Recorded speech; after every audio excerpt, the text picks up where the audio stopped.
நண்பர்களே, இப்போ அயோத்தி வந்திருக்கோம். அயோத்தியில் சரையூ நதியில் இப்போ ஸ்நானம் பண்ண போகிறோம். பாருங்கள், இதுதான் சரையூ நதி. பாருங்கள், தண்ணி எவ்வளோ பிரவாகமாக வருது பாருங்கள். இது புது மழை தண்ணின்றதுனால அப்படியே சேறு கலந்த மாதிரி செம்மண் கலரில் வருது. ஆனால் தண்ணி நல்லா இருக்கு. இதுதான் வந்து பெரிய சரையூ நதி. இப்போ இதையே வந்து டைவர்ட் பண்ணி அந்த பக்கமாக ஒரு சின்ன டேம் மாதிரி போட்டு மக்கள் பயம் இல்லாமல் குளிக்கிறதுக்காக புதுசாக ஒன்று இப்போ கோவில் கட்டினதுனால அதை ஏற்பாடு பண்ணியிருக்காங்க. அதில் 2 பக்கமும் படித்துறை இருக்கும். இதெல்லாம் முதல்லலாம் பார்த்திங்கன்னா ரொம்ப சேராக இருக்கும். இப்போ தண்ணி நிறைய இருக்கிறதுனால படிக்கிட்டே தண்ணி இருக்குது. இல்லைன்னா அந்த போட்லாம் போது பாருங்கள், அவ்வளோ டிஸ்டன்ஸில் மேலே கீழே போனால் தான் நம்ம குளிக்கவே முடியும்.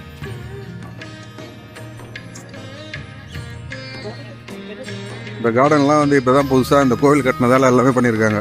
இதுக்கு முன்னாடிலாம் பார்த்திங்கன்னா ரொம்ப மோசமாக இருக்கும். இப்போ எல்லாமே புதுப்பிச்சு நல்லா பண்ணியிருக்காங்க.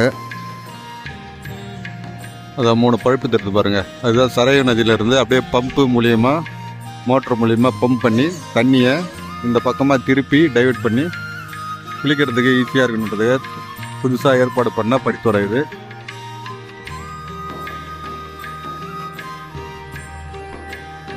பாருங்க, இதுதான் அந்த டேமு.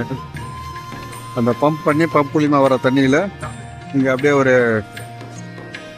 படித்துறைலாம் போட்டு குளிக்கிறதுக்கு நல்லா பாதுகாப்பாக குளிக்கலாம். ஹரித்வாரில் கூட இப்படி தான் பண்ணியிருப்பாங்க. அதே மாதிரி இங்கேயும் பண்ணியிருக்காங்க.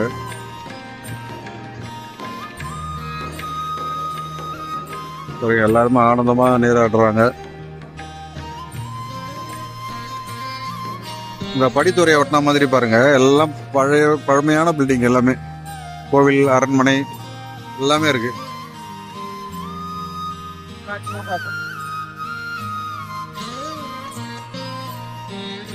இந்த பழைய அயோத்தியா நகரம் சொல்லுவாங்க பார்த்தீங்களா, அது இங்கே தான் இருக்கு. இந்த இடத்துல வந்து பார்த்தீங்கன்னா உங்களுக்கு அந்த பழைய கட்டடங்கள் பார்த்தாலே தெரியும். ரொம்ப அற்புதமாக பண்ணியிருக்காங்க. நம்ம ஆளுங்களாம், நம்ம குழுவை சேர்ந்தவங்களாம் இப்போ எல்லாருமே ஆனந்தமாக ஸ்நானம் பண்ணுறாங்க. என்ன ஒன்றா, தண்ணி வந்து கலங்கின மாதிரி இருக்கிறதுனால ஒரு மாதிரியாக இருக்குது. இருந்தாலும் அது உடம்புல ஒட்டலை. அதெல்லாம் யாரும் பொருட்படுத்தலை. எல்லாம் ஆனந்தமாக குளிக்கிறாங்க.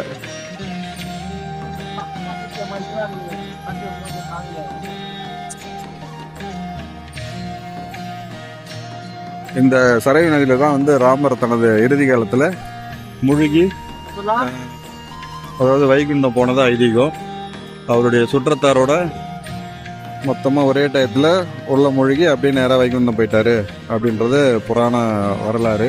அப்படி ஒரு அற்புதமான ஒரு தீர்த்தம் தான் இது. கங்கைக்கு இணையான ஒரு தீர்த்தம் சரையூ நதி.